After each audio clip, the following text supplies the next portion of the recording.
আসসালামু আলাইকুম। Iran, America, Israel, উত্তেজনা ও বিশ্ব রাজনীতি। এটা নিয়ে কথা বলবো। কম্পিটিটিভ এক্সাম প্রিপারেশনে কাজে লাগবে। বিশ্ব রাজনীতির অন্যতম গুরুত্বপূর্ণ সংকট হলো ইরান, আমেরিকা ও ইসরায়েলকে ঘিরে মধ্যপ্রাচ্যের উত্তেজনা। এই দ্বন্দ্ব শুধু আঞ্চলিক রাজনীতিই নয়, বরং বিশ্ব অর্থনীতি, তেলের বাজার, আন্তর্জাতিক আইন এবং বাংলাদেশের কূটনৈতিক অবস্থানকেও প্রভাবিত করছে। তাই বিসিএস, ব্যাংক, বিশ্ববিদ্যালয় ভর্তি ও অন্যান্য প্রতিযোগিতামূলক পরীক্ষায় এই বিষয় থেকে নিয়মিত প্রশ্ন আসছে। আজকের ভিডিওতে আমরা দেখব ইরান মার্কিন দ্বন্দ্বের কারণ এবং বৈশ্বিক প্রভাব, বাংলাদেশের অবস্থান এবং সম্ভাব্য পরীক্ষার গুরুত্বপূর্ণ প্রশ্ন ও উত্তর। রচনামূলক প্রশ্নের উত্তরে হিন্টস দেব। তো প্রশ্ন আসতে পারে, ইরান মার্কিন দ্বন্দ্বের পেছনের কারণ ও এর বৈশ্বিক প্রভাব ব্যাখ্যা করুন। উত্তরে কি লিখবেন? বলা যেতে পারে, ইরান ও যুক্তরাষ্ট্রের দ্বন্দ্ব মূলত ঐতিহাসিক, রাজনৈতিক ও নিরাপত্তা সংশ্লিষ্ট কারণে সৃষ্টি হয়েছে। প্রথমত, 1979 সালের ইরানি ইসলামিক বিপ্লব।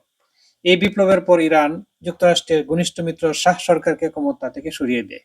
এরপর তেহরানে মার্কিন দূতাবাসে জিম্মি সংকটের মাধ্যমে দুই দেশের সম্পর্ক মারাত্মকভাবে অবনতি ঘটে।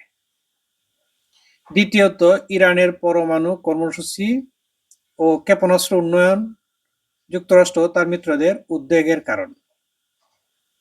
তৃতীয়ত, মধ্যপ্রাচ্যে ইরানের আঞ্চলিক প্রভাব বৃদ্ধি, যেমন সিরিয়া, ইয়েমেন ও লেবাননে তার ভূমিকা।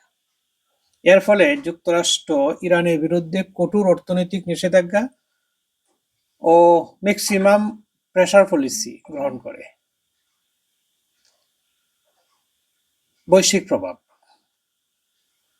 এই দ্বন্দ্বের ফলে মধ্যপ্রাচ্যে রাজনৈতিক অস্থিতিশীলতা বৃদ্ধি পায়, হরমুজ প্রণালীতে উত্তেজনা বেড়েছে, বিশ্ববাজারে তেলের দাম বৃদ্ধি পাচ্ছে এবং আন্তর্জাতিক পরমাণু ও প্রশাসন ব্যবস্থার উপর চাপ সৃষ্টি হয়েছে।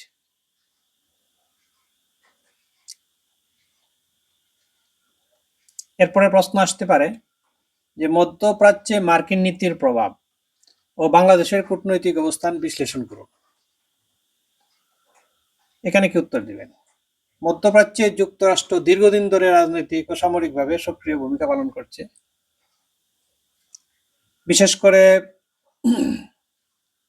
ইসরায়েল ফিলিস্তিন ইস্যুতে মার্কিন অবস্থান, এরপর সৌদি আরব ও উপসাগরীয় মিত্রদের সমর্থন, সিরিয়া ও ইরাকে সামরিক উপস্থিতি। এই নীতিগুলো মধ্যপ্রাচ্যের ক্ষমতার ভারসাম্যে গুরুত্বপূর্ণ প্রভাব ফেলেছে। বাংলাদেশের কূটনৈতিক অবস্থান। বাংলাদেশ সাধারণত অনুসরণ করে সুষম ও নীতিনিষ্ঠ কূটনীতি।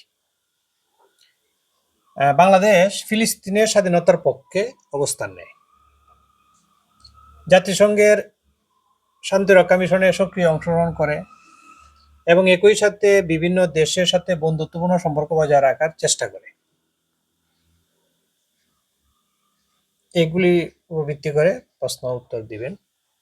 আরেকটা প্রশ্ন আসতে পারে, ইরানের পরমাণু কর্মসূচি ও মার্কিন প্রতিক্রিয়া, আন্তর্জাতিক আইন ও কূটনীতির দৃষ্টিকোণ থেকে আলোচনা করুন। এই ধরনের প্রশ্ন আসতে পারে। উত্তর কি হতে পারে? যেমন ইরান পরমাণু অস্ত্র বিস্তার রোধ চুক্তি বা এনপিটিএ সদস্য।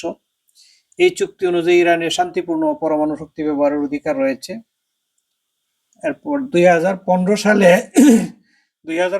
ইরান ও বিশ্ব শক্তিগুলোর মধ্যে জেসিপিওএ বা নিউক্লিয়ার ডিল স্বাক্ষরিত হয়।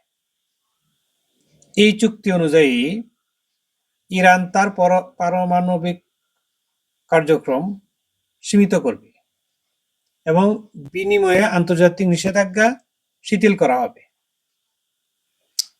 কিন্তু 2018 সালে যুক্তরাষ্ট্র একতরফাভাবে এই চুক্তি থেকে বেরিয়ে যায় এবং পুনরায় নিষেধাজ্ঞা আরোপ করে। এর ফলে আন্তর্জাতিক কূটনীতিতে নতুন করে উত্তেজনা সৃষ্টি হয় এবং ইউরোপীয় ইউনিয়ন ইনস্টেক্স নামে বিকল্প বাণিজ্য ব্যবস্থা চালুর চেষ্টা করে।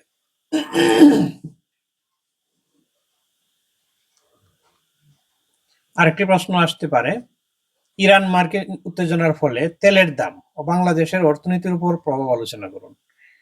এটা কি উত্তর দিতে পারেন? এখানে বলা যেতে পারে মধ্যপ্রাচ্য বিশ্ব জ্বালানি সরবরাহের অন্যতম গুরুত্বপূর্ণ অঞ্চল। বিশেষ করে হরমুজ প্রণালী দিয়ে বিশ্বের প্রায় 1/3 তেল পরিবহন হয়। যখনই এই অঞ্চলে উত্তেজনা বাড়ে, তেলের সরবরাহে অনিশ্চয়তা তৈরি হয় এবং আন্তর্জাতিক বাজারে তেলের দাম বৃদ্ধি পায়। এই বিষয়গুলি বাংলাদেশের উপর প্রভাব বলতে পারি আমরা যে বাংলাদেশ একটি জ্বালানি আমদানি নির্ভর দেশ। তাই তেলের দাম বাড়লে আমদানি ব্যয় বৃদ্ধি পায়, মুদ্রাস্ফীতি বাড়ে এবং সরকারের জ্বালানি ভর্তুকির চাপ বৃদ্ধি পায়।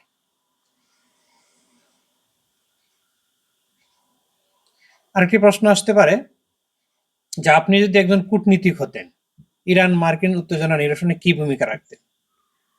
তো কি উত্তর দেওয়া যেতে পারে যে একজন কূটনীতিক হিসাবে প্রধান লক্ষ্য হলো সংলাপ ও শান্তিপূর্ণ সমাধান নিশ্চিত করা। সম্ভাব্য পদক্ষেপ হতে পারে জাতিসংঘ ও ওআইসির মাধ্যমে বহুপাক্ষিক সংলাপ আয়োজন, মধ্যস্থতাকারী দেশ যেমন ওমান বা কাতারের সহায়তা নেওয়া, জেসিপিওএ চুক্তি পুনরুজ্জীবনের উদ্যোগ এবং আঞ্চলিক নিরাপত্তা সংলাপে উভয় পক্ষকে সম্পৃক্ত করা।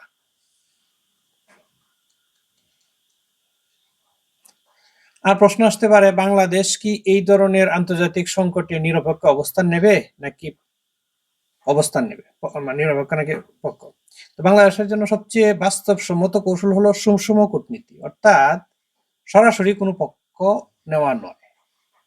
সরাসরি কোনো পক্ষ না নিয়ে তবে আন্তর্জাতিক আইন ও মানবিক নীতির পক্ষে অবস্থান নেওয়া। এর ফলে বাংলাদেশ উভয় পক্ষের সাথে অর্থনৈতিক সম্পর্ক বজায় রাখতে পারে এবং আন্তর্জাতিক অঙ্গনে দায়িত্বশীল রাষ্ট্র হিসেবে পরিচিতি পায়। আরেকটি প্রশ্ন আসতে পারে যে আন্তর্জাতিক বাজারে জ্বালানির দাম বাড়লে বাংলাদেশের করণীয় কি? প্রশ্ন উত্তরে লেখা যেতে পারে এই পরিস্থিতিতে বাংলাদেশের করণীয় দুই ধরনের: স্বল্প মেয়াদী পদক্ষেপ, কৌশলগত তেল মজুদ ব্যবহার এবং বিকল্প জ্বালানি আমদানি বৃদ্ধি। দীর্ঘমেয়াদী পদক্ষেপ হলো যে নবায়নযোগ্য শক্তি যেমন সৌর ও বায়ু শক্তি বৃদ্ধি, দীর্ঘমেয়াদী জ্বালানি চুক্তি এবং জ্বালানি দক্ষতা বৃদ্ধি। আর কি প্রশ্ন আসতে পারে?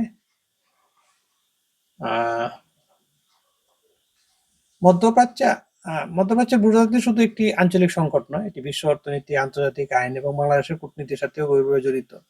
তাই প্রতিযোগিতামূলক পরীক্ষার প্রস্তুতিতে এই বিষয়গুলির বিশ্লেষণ ভিত্তিক ধারণা থাকা অত্যন্ত গুরুত্বপূর্ণ।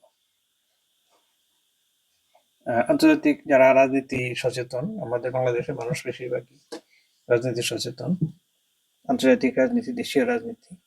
তা আমি লোকাল রাজনীতি বিষয়ে কথা বলছি না, আন্তর্জাতিক রাজনীতি বিষয়ে একটা প্রতিযোগিতামূলক পরীক্ষায় যাতে ধারণা পান শিক্ষার্থীরা, সেই জন্য আমি প্রাসঙ্গিক কিছু হিন্টস দিলাম যাতে পরীক্ষার্থীদের উপকার হবে। ভালো থাকবেন সবাই, দেখা হবে পরবর্তী কোনো ভিডিওতে।